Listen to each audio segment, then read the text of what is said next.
So this final session today, session number 3, starts with a factual short story, an early goodbye.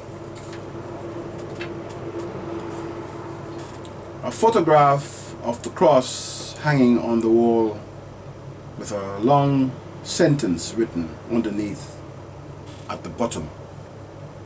It was not the nails that held Christ to the cross, but his love for you.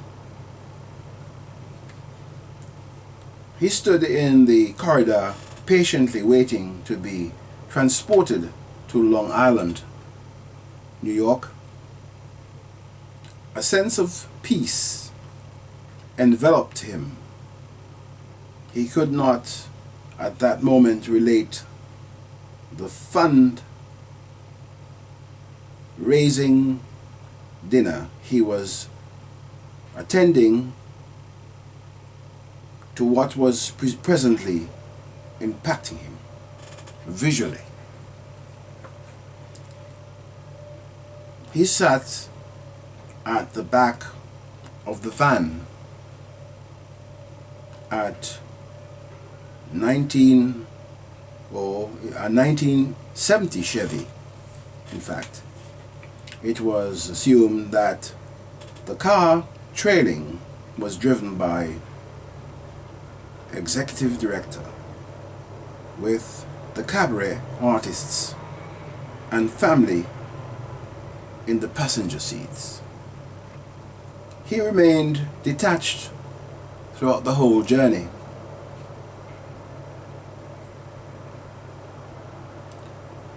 From Chinatown, Lower Manhattan to Long Island, non-stop outpourings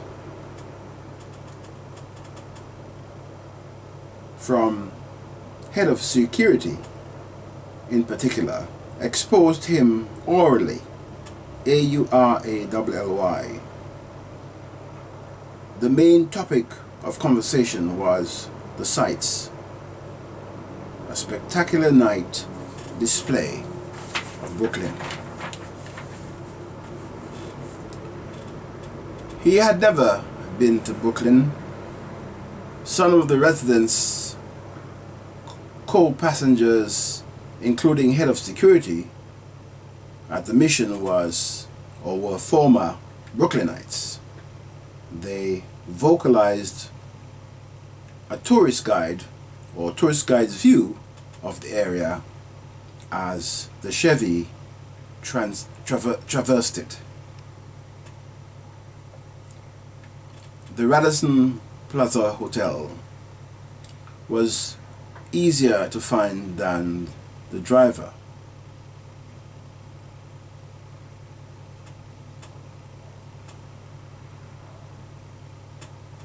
The senior chaplain at the mission was indicating.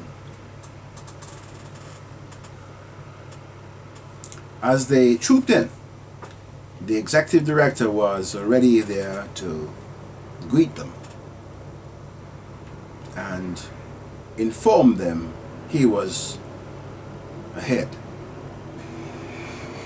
and not behind them. The fundraiser banquet started with an introductory speech given by the executive director, who was brief. Water, punch and salad was on offer before a very well prepared meal was consumed. In total, there were 4 tables. The table with the executive director, his wife, and the cabaret artists.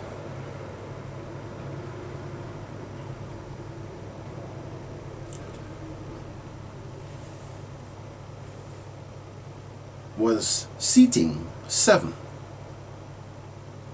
The central character in the piece, his table was seating 8. And the co-chairman's table 9. including the mission business manager, the senior chaplain, and another board trustee. Table number 4 was occupied by a church body. Cabaret featured a mother-daughter act, the mother a pianist, accompanist, and the daughter a soprano. Another high point was the weekend supervisor. Uninvited, he was demanding to be heard. Most of what he had to say was not new. The difference was the occasion. Before setting out, he had been searching for a link, heartfelt, and now he had found it. Closing out again with a poem. Faces, photographs taken, secure in annals, plenty. Faces, some unprepared, submit gently. And ending with some ad-libbing and music, which is again taken from the website www.momentsnet.com, as everything else, most of it is. That is concluding this particular session with some music. Today is still the 18th day of May 2013, and it's very hot and humid outside. The location is Tokyo, Japan.